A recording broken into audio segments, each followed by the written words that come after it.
नमस्कार, today breaking news के इस वीडियो में आपका स्वागत है। आज आपको जानने को मिलेगी देश और दुनिया की ताजा और महत्वपूर्ण खबरें। तो दोस्तों, वीडियो में आगे बढ़े उससे पहले आपसे एक छोटी सी विनती करना चाहते हैं कि इस वीडियो को लाइक और शेयर जरूर कर दीजिएगा। साथ ही हमारे चैनल को ऐसी ही खबरें देखते रहने के लिए सब्सक्राइब कर लीजिएगा। तो दोस्तों, जानते हैं आज की सभी बड़ी खबरों के बारे में। पहली खबर, सोशल सिक्योरिटी कोड के तहत फायदा उठाने के लिए देना होगा आधार, प्रवासी मजदूरों को ऐसे होगा फायदा। जी हां दोस्तों, श्रम एवं रोजगार मंत्रालय सोशल सिक्योरिटी कोड 2020 के तहत विभिन्न योजनाओं के अंतर्गत लाभ, सेवाएं या भुगतान प्राप्त करने के लिए पंजीकरण को लेकर कर्मचारियों और असंगठित क्षेत्रों के कामगारों जैसे लोगों से 12 अंकों वाली विशिष्ट पहचान संख्या यानी आधार की मांग कर सकेगा।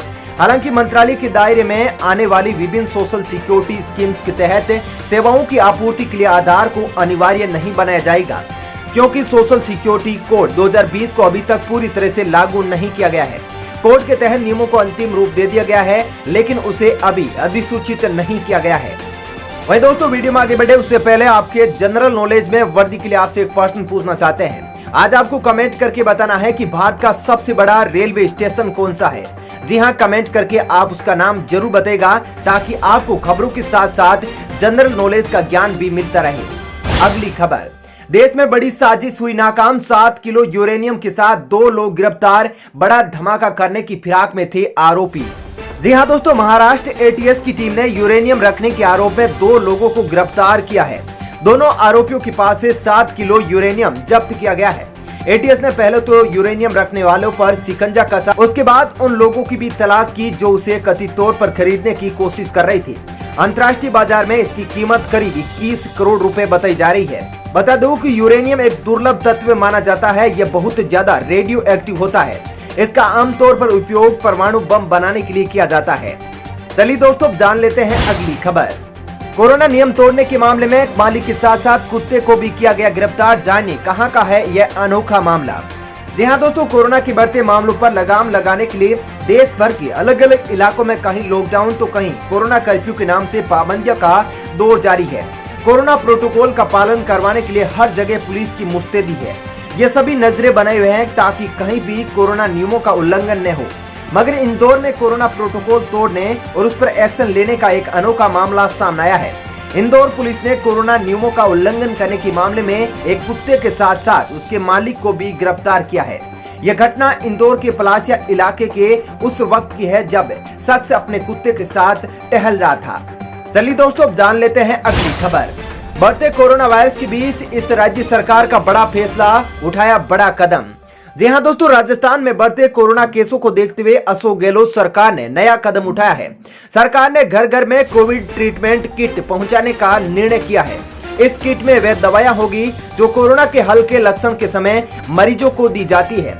हालांकि इन किटों को पहली प्राथमिकता के आधार पर उन घरों में भिजवाया जाएगा जहां कोविड मरीज है, होम आइसोलेशन में है। इसके अलावा उन एरिया में भी प्राथमिकता से वितरित करवाया जाएगा जहां सबसे ज्यादा संक्रमित मरीज मिल रहे हैं।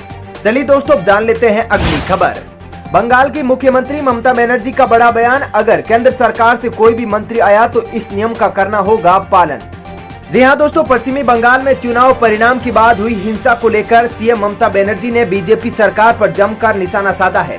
उन्होंने कहा कि केंद्रीय मंत्री पश्चिमी बंगाल में हिंसा भड़का रहे हैं और यही लोग बंगाल आकर कोरोना फैला रहे हैं। उन्होंने हिंसा के बाद हालात देखने पहुंची केंद्रीय टीम को लेकर कहा कि उन्हें आरटीपीसीआर नेगेटिव रिपोर्ट लाना होगा।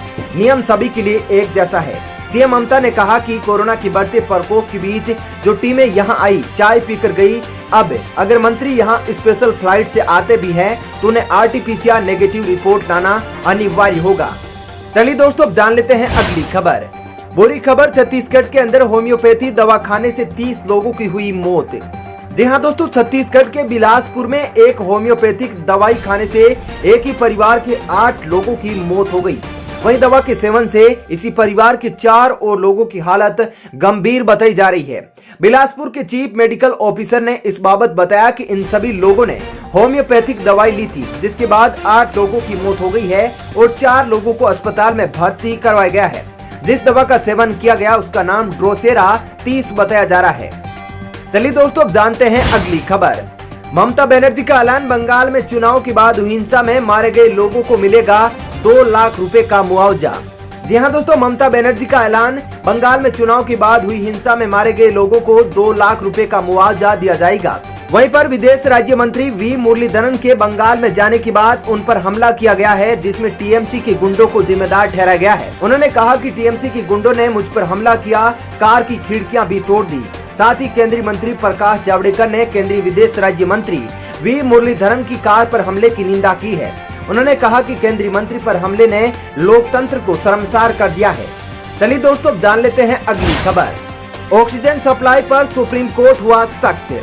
जी हां, दिल्ली में ऑक्सीजन की आपूर्ति को लेकर सुप्रीम कोर्ट सख्त हो गया है। अपेक्स कोर्ट ने केंद्र सरकार को कड़े शब्दों में कहा है कि हर हाल में दिल्ली को 700 मैट्रिक टन ऑक्सीजन देना होगा।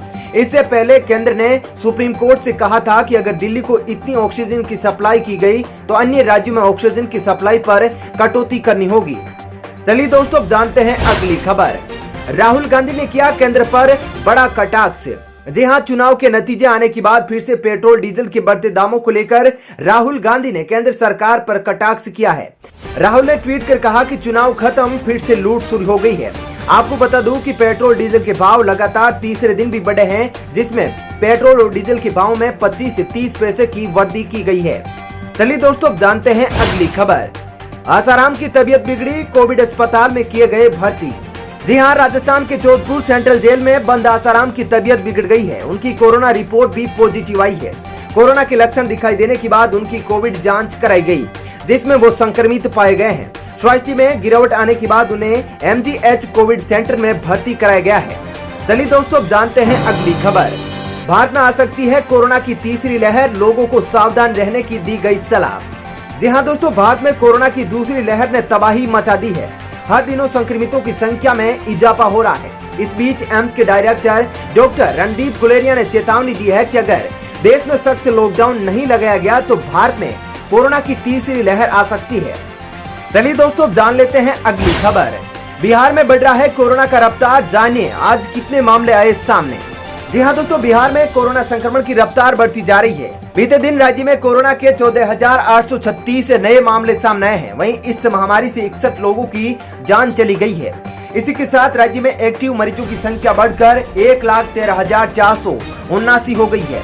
पटना में कोरोना की सर्वाधिक 2420 नए मामले मिले हैं। इसके अलावा शेखपुरा, वैशाली, पश्चिमी चंपारण, समस्तीपुर, नालंदा, गया, मुजफ्फरपुर, कटिहार जैसे जिलों में भी संक्रमितों की संख्या में इजाफा हुआ है।